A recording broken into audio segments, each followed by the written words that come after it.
ജിഫ്രി തങ്ങളുടെ ഒരു പ്രസ്താവന നേരത്തെ പുറത്തു വന്നത് തെരഞ്ഞെടുപ്പിന്റെ പശ്ചാത്തലത്തിൽ അദ്ദേഹം പറയുന്നത് സമസ്ത എന്ന് പറയുന്ന സംഘടനയ്ക്ക് രാഷ്ട്രീയപരമായ ആരോടോ താല്പര്യമോ ആരോടോ വിരോധമോ ഇല്ല എന്നുള്ളതാണ്. തെരഞ്ഞെടുപ്പ് പ്രചാരണത്തിൽ സമസ്ത ആരെയും ചുമതലപ്പെടുത്തിയില്ല എന്ന് അദ്ദേഹം പറയുന്നുണ്ട്. സ്വാഭാവികമായി സമസ്ത അണികൾക്കും അവർക്ക് ഇഷ്ടപ്പെട്ട രാഷ്ട്രീയ പാർട്ടിയോട് വോട്ട് ചെയ്യാമെന്നും അദ്ദേഹത്തിന്റെ പ്രസ്താവനയിലൂടെ പറഞ്ഞു വെക്കുന്നുണ്ട്. അപ്പോ ഈ പണ്ഡിത സഭയിൽ വിവിധ അഭിപ്രായങ്ങൾ പറഞ്ഞു വരുമ്പോൾ അണികൾക്കിടയിൽ വിശ്വാസികൾക്കിടയിൽ ഒരു കൺഫ്യൂഷൻ വരില്ലേ സ്വാഭാവികമായിട്ടും. പൈസയും ഒരു മുഷാവറാംഗമാണ്, അങ്ങൊരു മുഷാവറാംഗമാണ്. ആ നിലയിൽ പണ്ഡിത സഭയിൽ തന്നെ പെട്ട ഉന്നത നേതാക്കൾ ഈ നിലയിലുള്ള അഭിപ്രായം പറയുമ്പോൾ വിശ്വാസികൾക്കിടയിൽ അതൊരു കൺഫ്യൂഷന് കാരണമാവില്ലേ? പണ്ഡിത സഭയുടെ മേൽവിലാസം ഔദ്യോഗികമായി ഉപയോഗിക്കാൻ പാടില്ല എന്നുള്ളതാണ്. പക്ഷേ ഉമർ ഫൈസിയുടെ ഇൻ്റർവ്യൂ പുറത്തു വന്നത് ദേശാഭിമാനി ഫസ്റ്റ് പേജിൻ്റെ മധ്യത്തിൽ വരെ സമസ്തയുടെ പേരെടുത്ത് പറഞ്ഞുകൊണ്ടാണ്. അതിന് സമസ്ത പ്രസിഡന്റ് മറുപടി പറഞ്ഞു, അദ്ദേഹം അങ്ങനെ അവകാശപ്പെട്ടിട്ടില്ലല്ലോ, അത് നിങ്ങൾ എഴുതിയതാണല്ലോ എന്ന്.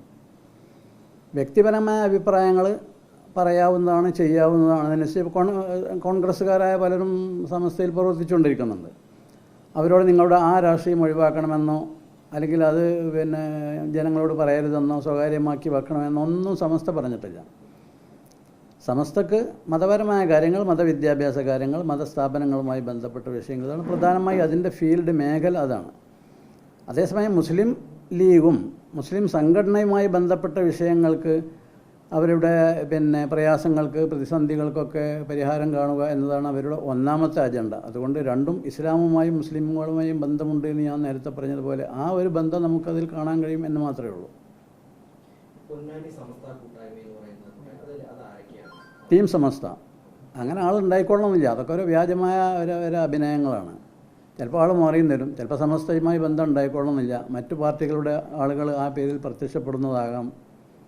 എല്ലാവർക്കും എല്ലാത്തരം വേഷവും ചേരുന്നൊരു കാലത്താണ് നമ്മൾ ജീവിക്കുന്നത്. അങ്ങനെ മനസ്സിലാക്കിയാൽ മതി.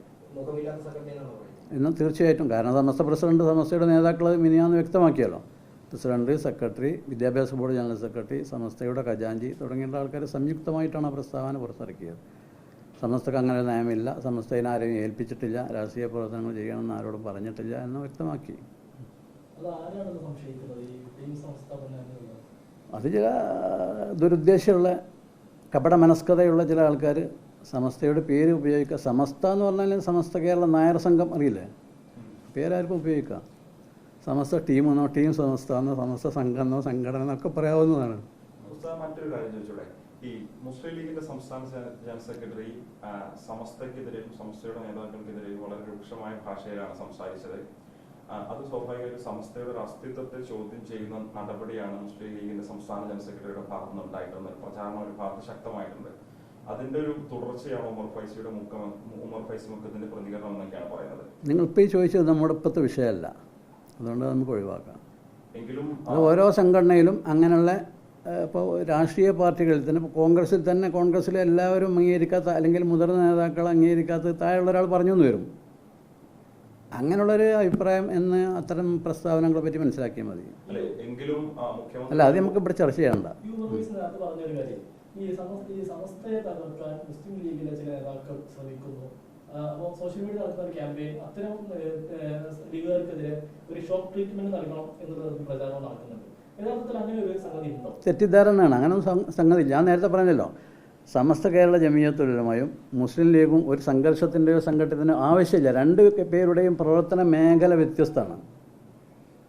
അവർ മുസ്ലിങ്ങളുടെ പൊതുകാര്യങ്ങൾ, സാമൂഹികമായ, സാമുദായികമായ, വിദ്യാഭ്യാസപരമായ അതുപോലുള്ള വിഷയങ്ങളാണ് മുസ്ലിം ലീഗ് കൈകാര്യം ചെയ്തത്. സമസ്ത കേരള ജമിയത്തുൽ ഉലമ എന്ന് പറഞ്ഞാൽ പേര് പ്രകടമാവുന്നത് പോലെ തന്നെ ഒരു പണ്ഡിത സംഘടനയാണ്. ആ പണ്ഡിതന്മാരുമായി ബന്ധപ്പെട്ട മേഖലകളെയാണ് സമസ്ത കേരള ജമിയത്തുൽ ഉലമ കൈകാര്യം ചെയ്തുകൊണ്ടിരിക്കുന്നത്. മാത്രമല്ല, അതിൻ്റെ ഭരണഘടനയിൽ 4-5 ഉദ്ദേശ ലക്ഷ്യങ്ങൾ കാണാൻ സാധിക്കും. മുസ്ലിം ലീഗിൻ്റെ ഭരണഘടനയിൽ അങ്ങനെയല്ല ഉണ്ടാകുക, വേറെ ആയിരിക്കും. അപ്പോൾ ഈ സംഘർഷം, ഈ സംഘടന അല്ലെങ്കിൽ ഈ ഏറ്റുമുട്ടൽ തൽപര കക്ഷികൾ പടച്ചുണ്ടാക്കുന്നതാണ്. അത് എല്ലാ രംഗത്തും ഉള്ളതുപോലെ ഈ രംഗത്തും കാണുന്നെന്ന് മാത്രം.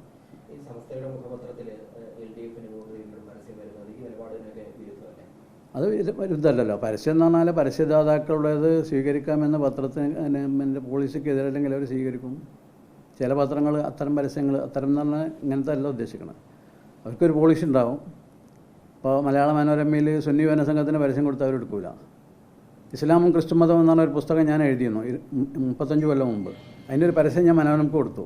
ഇസ്ലാമും ക്രിസ്തു മതവും അവരെ പ്രസിദ്ധീകരിച്ചില്ല. അപ്പോൾ ഇത് പത്രത്തിൻ്റെ നയങ്ങൾക്കെതിരാണ് ഈ പരസ്യം എന്ന് പറഞ്ഞ് മറുപടി അയച്ചു. ഉദാഹരണം, ഇത് ഒരു പൊതുപത്രം എന്ന നിലയ്ക്ക് നമ്മൾ തുടങ്ങി. എല്ലാ മേഖലകളിലും അതിൻ്റെ പ്രചാരണം നടന്നുകൊണ്ടിരിക്കുന്നുണ്ട്. അതിന് വലിയ സ്വീകാര്യത ഉണ്ട്. അപ്പോൾ ഒരു പാർട്ടി കൊടുത്തു എന്ന നിലയ്ക്ക് മാത്രമല്ല, മറ്റു പത്രങ്ങൾ പരസ്യങ്ങൾ അവർക്ക് കിട്ടിയിട്ടുണ്ടാവില്ല. അപ്പോൾ ആ നിലയ്ക്ക് അവർ കൊടുത്തു എന്നേ ഉള്ളൂ. അതിന് പോളിസിക്കെതിരാണോ അല്ല എന്ന് അവർ ചിന്തിക്കേണ്ട വിഷയമാണ്.